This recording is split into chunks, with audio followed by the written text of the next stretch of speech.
Bonjour à toutes et à tous dans cette nouvelle astuce donc pour Photoshop 2017 dans lequel nous allons apprendre à réaliser tout simplement des repères identiques sur plusieurs plans de travail. Vous avez peut-être déjà donc utilisé les plans de travail sur Photoshop et par exemple si vous créez des maquettes pour un mobile ou un site internet, pour un desktop, vous pouvez avoir besoin de placer vos repères de façon identique sur plusieurs plans de travail.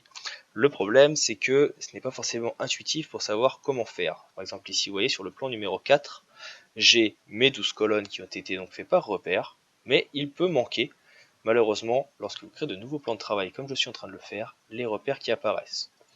La technique la plus simple, comme vous le verrez dans la suite de cette vidéo, serait de faire affichage et de venir donc refaire de nouveaux plans de travail, nouvelles dispositions de repères ou de nouveaux repères. Il existe 2 ou 3 façons de vous faire gagner du temps. Je vais vous les expliquer dans la vidéo suivante. Vous verrez que la vidéo n'est pas très longue. Elle va durer entre 5 et 6 minutes pour bien vous présenter, vous faire un petit rappel des repères et de à quoi ils servent, comment les utiliser, avant de vous présenter la possibilité, comme c'est le cas ici, d'avoir tous mes repères identiques sur mes plans de travail. Donc je vous dis maintenant à tout de suite pour visionner cette petite astuce. Notre petite introduction donc maintenant passée, nous allons nous intéresser directement à notre petite astuce, donc ce qui lie les repères sur Photoshop ainsi que les plans de travail. Les plans de travail, c'est une nouveauté qui est apparue sur Photoshop il y a maintenant à peu près 2 ans avec la version CC 2014. Donc si vous avez une version antérieure, que ce soit une version CS, que ce soit de 1 à 6 ou une version CC antérieure à 2014, vous n'aurez pas les plans de travail. Donc ne vous inquiétez pas, il existe d'autres façons de faire, mais ce tutoriel n'est pas forcément pour vous si vous n'avez pas ces versions. Si jamais donc, vous avez les plans de travail, nous allons voir comment faire pour dupliquer les repères que vous avez sur un plan de travail et pouvoir les utiliser sur plusieurs. Mais avant de faire cela, la question est déjà de revoir qu'est-ce qu'un repère. Donc nous allons commencer par créer un nouveau fichier. Je vais venir ici dans Photoshop, cliquer sur Nouveau. Vous avez ici la fenêtre Nouveau document. La fenêtre Nouveau document qui, comme vous le voyez ici avec la version CC 2017, a un petit peu changé. Je reviendrai dessus juste après quand nous commencerons à nous intéresser au mobile et au web pour les repères. Je vais prendre une page personnalisée, donc qui fait 1200 sur 1000, et la créer. Normalement, quand vous ouvrez votre logiciel, vous n'avez rien ici. Je vous invite à faire un CTRL R ou un commande R si vous êtes sur Mac, afin de venir ajouter ici les règles. Les règles qui vont vous permettre, comme leur nom l'indique, d'ajouter des règles, des repères, c'est ce que j'appelle les repères, qui vous permettront, comme vous le voyez, de venir placer des endroits, ici plein de petits traits, qui vous permettront de mieux vous repérer dans votre image. Donc il existe plusieurs façons de placer ces repères. L'une des principales, c'est tout simplement de venir ici placer, vous voyez vos repères manuellement, mais ils ne sont pas du coup assez optimisés quand vous voulez faire du web. Il existe plusieurs façons de faire. Pour cela, vous allez dans Affichage et vous avez donc Nouveaux repères, Nouvelle disposition de repères. Pour en savoir un petit peu plus, je ne vais pas m'étendre, je vous invite à regarder ma formation, enfin ma petite vidéo gratuite sur YouTube ou sur tuto.com sur les repères, les grilles qui sont les outils de Photoshop. Je vous présenterai cela en fin de vidéo. Sinon, nous, ce qui nous intéresse, donc du coup, en plus de ces repères que vous pouvez placer donc manuellement ou automatiquement, c'est de pouvoir les dupliquer sur des plans de travail. Donc, quand je viens par exemple créer un nouveau document, ici, et que je me mets en web ou en mobile, j'ai la possibilité, à l'aide des fonctions avancées et ici de la petite case plan de travail, de venir réaliser plusieurs écrans les uns à côté des autres. Donc, ça sera plus simple de vous montrer. Je vais choisir par exemple ici un iPad Pro. Donc la taille de l'iPad Pro qui sera donc de 2048 x 2732 pixels en 72 ppp, donc point par pouce. Je vais cliquer sur créer et je vais donc avoir ici mon plan de travail qui représentera donc la taille de mon iPad. Si je veux maintenant créer un nouveau plan de travail, je peux venir donc cliquer à côté, avec l'outil plan de travail, choisir une largeur, par exemple ici un document. On va par exemple reprendre un iPad Pro et venir cliquer sur le petit plus ici, qui va me permettre donc de créer un second plan de travail identique. Ce que j'aimerais, c'est par exemple si je viens ici donc poser des repères, c'est qu'ils se posent également sur l'autre côté. Donc, parce que pour ceux qui travaillent sur le web, il est à savoir que le fait de travailler sur le web, il est utile parfois d'avoir un certain nombre de colonnes interlignées de la même façon, avec le même espace entre chaque, pour pouvoir placer vos éléments et ainsi plus facilement les intégrer par la suite. Donc pour cela, vous avez la possibilité d'utiliser les plans de travail et de créer, par exemple, comme je suis en train de le faire ici, plusieurs devices, plusieurs tailles d'éléments ou plusieurs écrans différents. Le problème, donc comme je le disais, c'est que si je mets un repère ici, sur mon plan de travail numéro, donc là je l'ai mis sur le numéro 1, ce qui n'est pas forcément bon, hop, je le mets sur mon numéro 4, si je viens cliquer sur mon plan de travail 3, 2 et 1, il n'apparaît pas. Je vais supprimer les 3 premiers. Si je viens ici donc sur le numéro 4 et créer ici une duplication, vous voyez que j'ai donc un device qui s'est rajouté, en haut ou en bas, suivant ce que vous voulez, mais encore une fois, le repère n'est pas apparu. Ce que vous pouvez faire tout simplement ici, c'est de récupérer votre plan de travail et de le dupliquer. De cette façon, vous voyez donc que votre repère dans un premier temps est copié. Mais cela peut être assez embêtant. Ici vous avez donc un plan de travail donc seul, vide, avec un seul repère. Le problème c'est imaginer que vous avez plusieurs repères, comme ceci, et que vous souhaitez donc que sur d'autres plans de travail que vous avez déjà créés, eh bien il apparaisse aussi. Si je viens dupliquer mon plan de travail, il apparaîtra. Donc vous voyez par exemple si je l'appelle 2, celui-ci sera 1 et celui-ci sera 0. Donc si ces 7 n'ont pas de repères, parce qu'ils sont juste des ajouts de nouveaux plans de travail, tandis que 1 et 2, qui sont des duplications de la même feuille, ont les mêmes plans de travail, ont les mêmes repères. Et 0, qui était le premier que nous avons fait, lui, a son plan de travail à lui tout seul. Le problème maintenant, donc, si je reviens ici donc, tout au début, je vais supprimer mes repères, hop, donc, ici, effacer les repères. Je souhaiterais donc tout simplement créer un certain nombre de plans de travail et qu'ils aient tous leurs repères placés de la même façon. Comment faire? Eh bien, je vais venir ici dans Affichage, Nouvelle disposition de repères.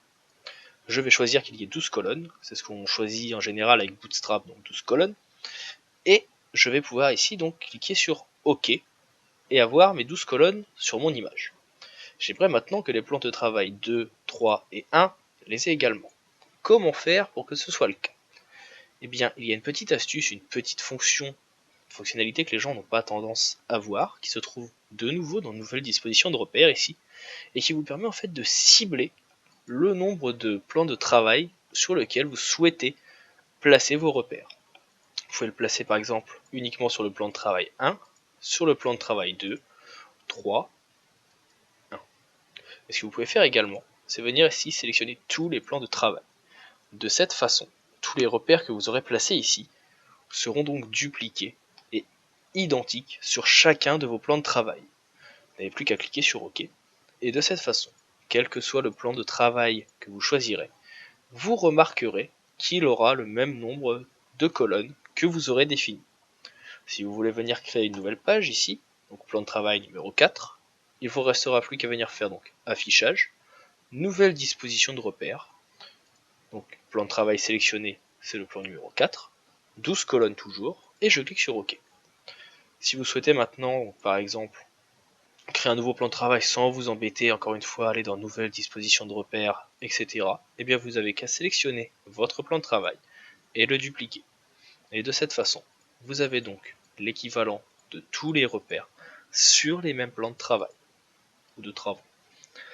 Donc vous voyez, c'est une petite astuce assez rapide, les gens n'ont pas tendance à la voir au premier coup d'œil parce qu'elle est un petit peu cachée, mais elle est très simple d'utilisation. Et autre petite chose qui peut être intéressante, c'est qu'ici, par exemple je vais garder juste mon premier plan de travail, hop, je referme, j'ai ici donc mon plan de travail qui est pour un iPad Pro, mais j'aimerais également donc avoir un 12 colonnes pour le web. Donc je vais venir ici donc hop, choisir un nouveau document, donc format web courant, comme ceci. Alors, forcément, je clique sur plus, n'oubliez pas parce que sinon vous allez remplacer le plan de travail qui existe déjà. Et donc là je viens choisir hop, format web courant. Je clique ici, ça me crée donc un nouveau plan de travail, donc qui sera de 900 entre guillemets 700 de largeur sur 1000 de hauteur, suivant la taille de votre site. Vous pouvez le redéfinir comme vous voulez, Vous avez bien sûr d'autres possibilités. Est-ce que c'est un web large?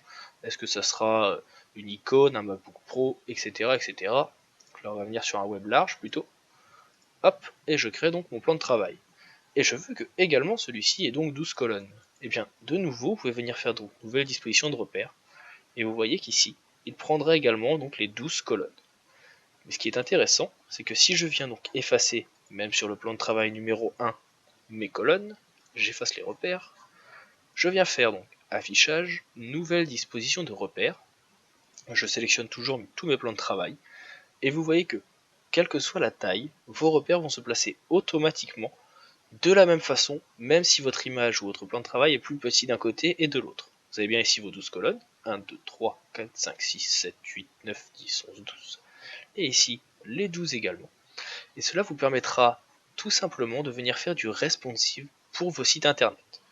Donc là par exemple on est sur un iPad, vous pouvez dire en même temps à côté que vous voulez, je ne sais pas, un iPhone, hop hop hop, petit iPhone, donc j'ai mon iPhone ici, vous pouvez venir prendre l'outil plan de travail et par exemple donc, hop là, le redimensionner si jamais vous en avez besoin, ou faire plusieurs devices de l'iPhone, votre page d'accueil, votre page d'achat, votre page boutique, et sur chacun de ces plans de travail, hop, venir ajouter les repères qui seront donc égaux. Et si par exemple je viens faire une image ici sur mon plan de travail numéro 3, je sais que mon header par exemple fera tac, ici 1, 2, 3, 4, 5, 6, 7, 8, 9, 10 colonnes, et bien si je viens sur mon plan de travail numéro 1, je sais qu'il fera donc tout simplement 10 colonnes.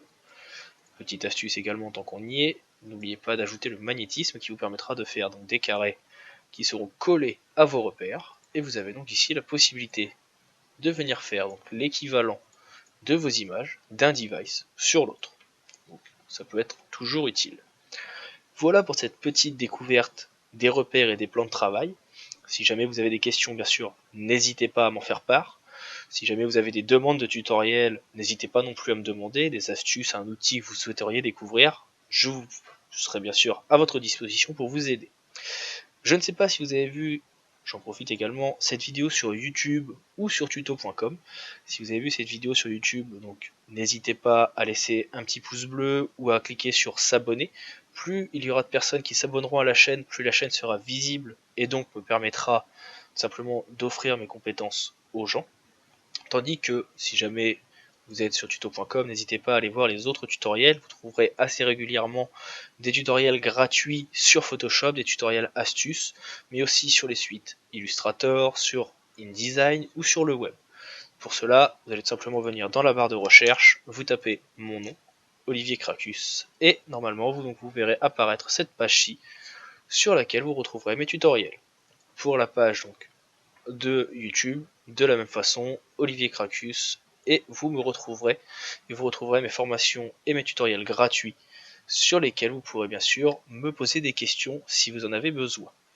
Je vous remercie en tout cas donc d'avoir regardé cette vidéo, j'espère qu'elle vous sera utile, et je vous souhaite maintenant une bonne continuation de l'apprentissage de Photoshop.